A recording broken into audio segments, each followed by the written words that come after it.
আসসালামু আলাইকুম রহমতুল্লাহ ওবরাকাত।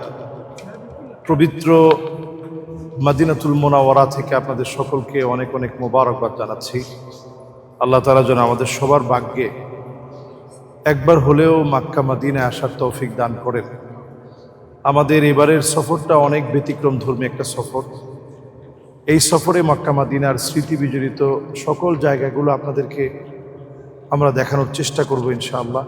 আমরা মদিনাতুল মুনাওয়ারায় এসে পৌঁছানোর পর আলহামদুলিল্লাহ আল্লাহ তাআলা সৌভাগ্য দান করেছে, আমরা সালাম দিতে পেরেছি। আপনাদেরকে দেখাচ্ছি পিছনে যে সবুজ গম্বুজ, এই সবুজ গম্বুজের পাশেই আপনারা দেখতে পাচ্ছেন সিলভার আরেকটা গম্বুজ আছে।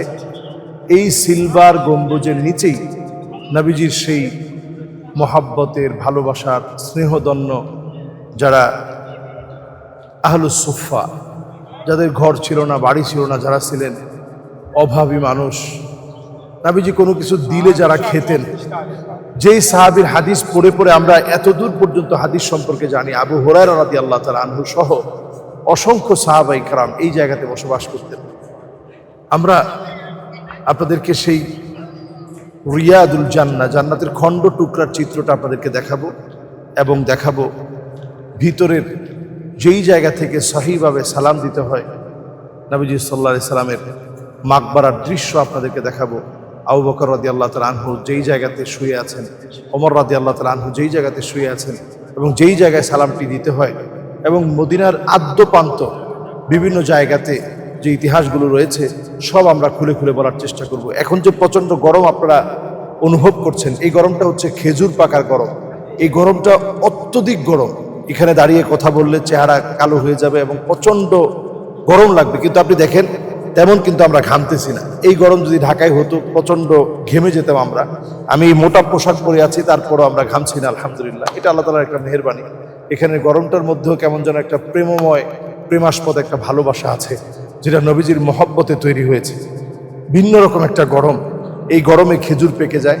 আমাদের দেশে যেমন গরমের কারণে আম পাকে, কাঁঠাল পাকে এবং জামগুলো সব হৃষ্টপুষ্ট হয়, এই গরমে এখানকার সবচেয়ে প্রধানতম খাবার এই খেজুরটা পেকে যায়। এই খেজুরটা খেয়েই আরবের লোকেরা এক সময় তাদের দিন, তাদের প্রত্যেকটা সময় অতিবাহিত করত। নবীজি কয়েকটা খেজুরের বিচি দেখলে নবীজি বলতেন যে দেখো, এই খেজুরের বিচিগুলোর জবাব আল্লাহকে দিতে হবে, যেটা তোমরা খেয়েছো। তো সামান্য একটু খেজুর খেয়ে, একটু পানি খেয়ে আল্লাহ রাব্বুল আলামিন সুমিষ্ট পানি, এখান থেকে 4 কিলোমিটার 5 কিলোমিটার দূরে যে কূপগুলো ছিল, যেমন বি'রে গার্স, যেই কূপের পানি দিয়ে নবীজি সাল্লাল্লাহু আলাইহি সাল্লামকে শেষ গোসল দেওয়া হয়েছিল, সেই কূপটাও ইনশাআল্লাহ আপনাদেরকে আমরা দেখানোর চেষ্টা করব। আমাদের সাথে থাকুন ইনশাআল্লাহ।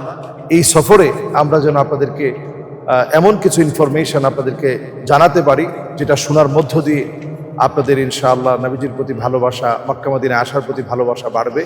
এবং দোয়া এয়ার ট্রাভেলস অ্যান্ড ট্যুরসের জন্য আপনারা দোয়া করবেন। তারা অত্যন্ত খিদমতের ক্ষেত্রে অত্যন্ত আলহামদুলিল্লাহ নিজেদেরকে নিবেদিত করেছে এবং সততার সাথে যেন এই খিদমতটা আঞ্জাম দিতে পারে, আল্লাহ যেন তৌফিক দান করেন। আসসালামু আলাইকুম ওয়া রাহমাতুল্লাহি ওয়া বারাকাতুহু।